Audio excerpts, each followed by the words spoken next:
In 2020, there were over 54 million young people in the southern and eastern Mediterranean region. By 2030, they will reach 62 million. Of these 54 million, between 25 and 40% are unemployed, depending on the country. This means millions of unemployed young people across the region, a massive potential. Many try to find a job, but most of the jobs available on the market don't match their qualifications. What's even more striking is how many of these young people are discouraged from even trying. Up to 38% are not in employment, education or training. A massive potential, unused. Untapping this potential is vital to allow young people to contribute to the prosperity of their communities as citizens, as human beings, and create a positive future for all.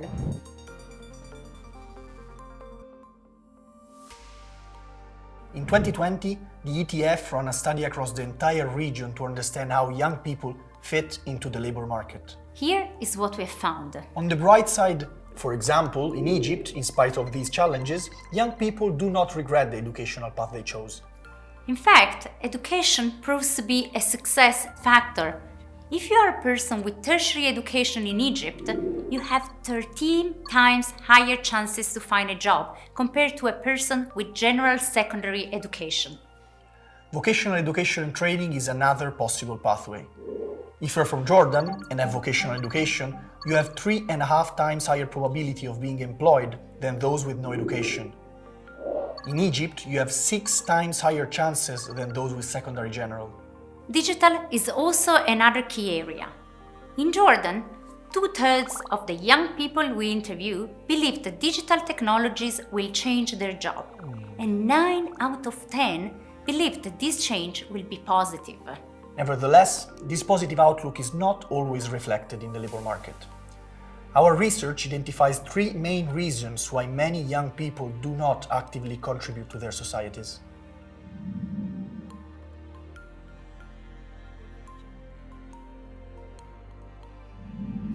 Every year, more young people enter the labor market than there are jobs available. Although few of the young people we interviewed are eager to move abroad, many are forced to migrate. What is more, the jobs that are available at home are generally low quality and high risk. Most are in the informal economy, where there are no contracts, no social security, no training or development opportunities.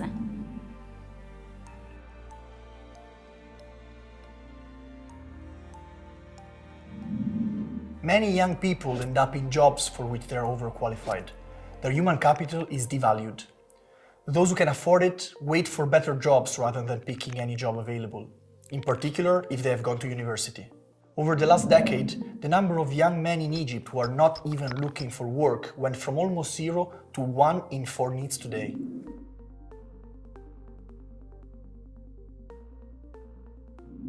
Women in the region have greatly improved their level of education over the years, but the same improvement cannot be seen in the labor market. Many hold a university degree, but their education is often just a tick on a checklist. Overall, women are still 3 times less likely than men to be active in the labor market, and those who are twice as likely to be unemployed. Young women are the most vulnerable group.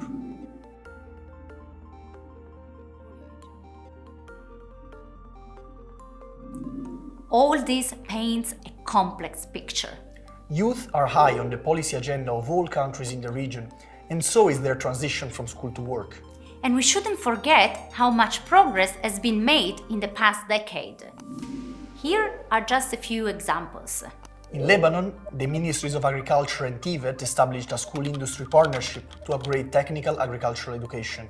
Algeria created ANEM, a public employment agency that has gone from 0 to 5,000 civil servants in only 10 years.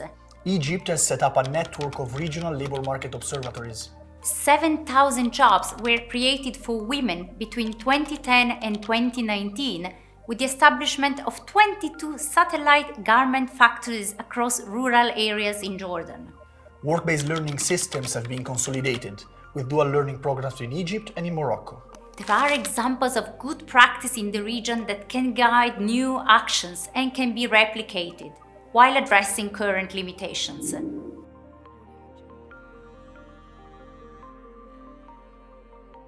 more work is still needed for the young people of this region to be able to experience things like interviewing for jobs, new opportunities, trying out possible careers, or starting up their own business. Young people everywhere have the right to experience these in their formative years.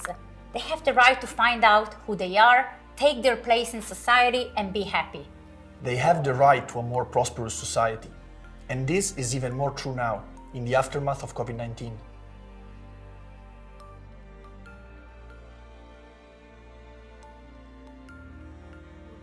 So what would it take for the youth in the region to break the cycle of poverty? The key to economic prosperity in the region is tapping into the unused potential of the millions of young men and women who are not in employment, education, or training.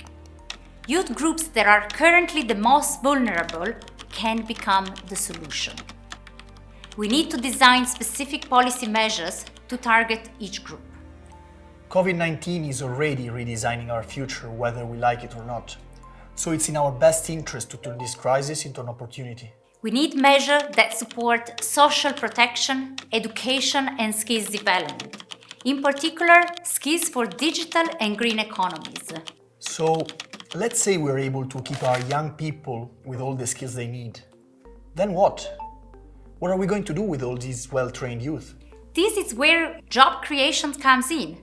We need to create enough demand for these young people in the labor market. Last but not least, we must take the advantage of the opportunities generated by the new forms of employment. For instance, platform work could generate new jobs and even reduce disparities between young men and women.